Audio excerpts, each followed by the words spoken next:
exceptions to the rule. Yes, every rule has exceptions, including that one. And we're going to do a little bit of practice, and we're going to conclude with some tips, ways to improve your spelling. All right, so what is the rule? The rule is something that's taught to most school children in English-speaking countries, and it goes like this. I before E, except after C, or when sounding like A, as in neighbor or way.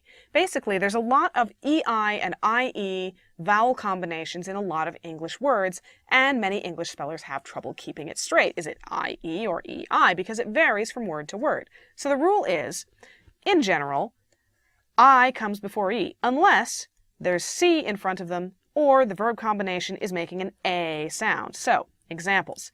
The word grieve, I-E. Convenience, I-E. Lenient, I-E. But, here are some examples of how it works after C. Ceiling, E-I. Conceit, E-I. Conceive, E-I. Deceit and deceive, E-I. Perceive, receipt, and receive. All E-I because they're after C. Some examples of the combination sounding like A, beige, ate, freight, neighbor, sleigh, vain, way, and faint. Now, one quick word about this particular word faint. We are not saying F-A-I-N-T, meaning very light, not very strong, or pass out. None of those words are what we mean. The EI version of faint means to fake something, to start to do something to fake someone out in order to trick them. It's very often used in boxing and chess and a few other occupations. All right, so here are some exceptions to the I before E rule. Most exceptions to this rule are either loan words from other languages or words that were pronounced differently a few centuries ago before the great English vowel shift. They worked with the rule then, and they haven't had their spellings changed since because, frankly, it's too much trouble. Yeah, English speakers are lazy. You just have to learn the exceptions. Sorry. Here are some of the major exceptions. Conscience, in fact, just about anything that has the S-C-I-E, so science and conscience and prescience, all that stuff. When you got that S-C going sh or s, and then you have I-E, yeah, it's I-E even though it's after C. Similarly, counterfeit, that used to be counterfeit, so it used to sound like A. Either used to be either, so there you go. Foreign is foreign in some accents, so there you go.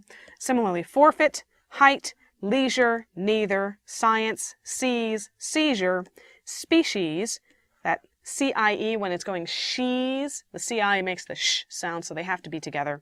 Sufficient, there's that sh again, and weird. Weird is probably my favorite exception to this rule because I can always remember that it is spelled weirdly. It violates the rule because it's weird. All right. Here's some practice. See if you can figure out which of these words should have the EI combination and which should have I before E. Here are the sentences. The baby let out a shriek as she was picked up. Many people pierce their ears each year.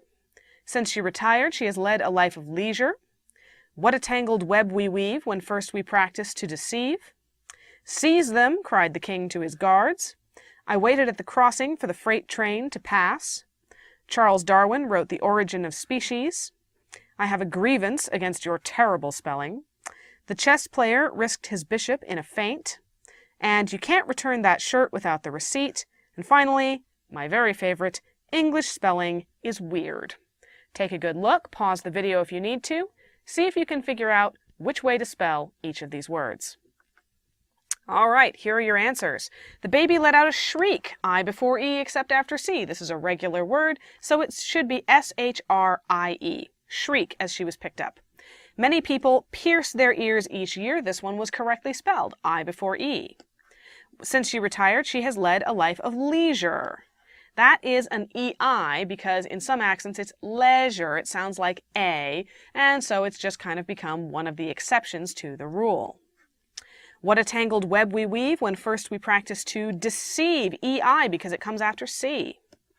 Seize them, cried the king to his guards. This is an EI just because it's an exception. Probably sounded different before the vowel shift. I waited at the crossing for the freight train to pass. That one was correctly spelled because it's sounding as A, freight. Charles Darwin wrote The Origin of Species.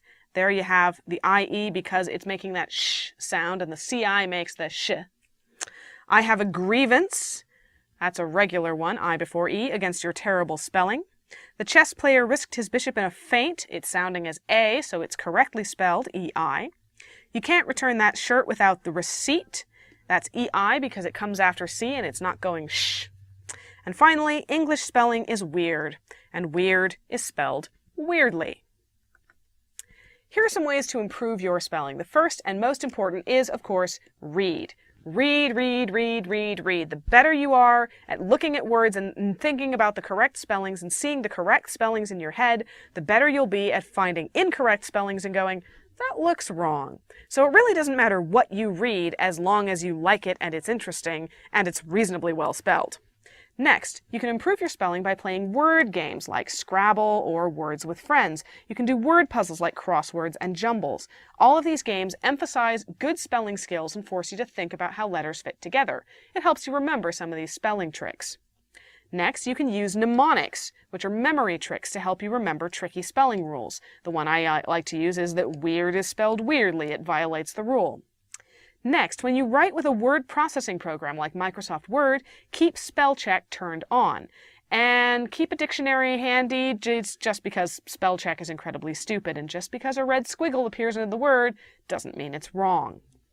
Finally, did I mention? Read. No, seriously, I'm not kidding. It's the most important thing you can do. Just read. And that's all for this lesson. Thank you for watching. Educator.com.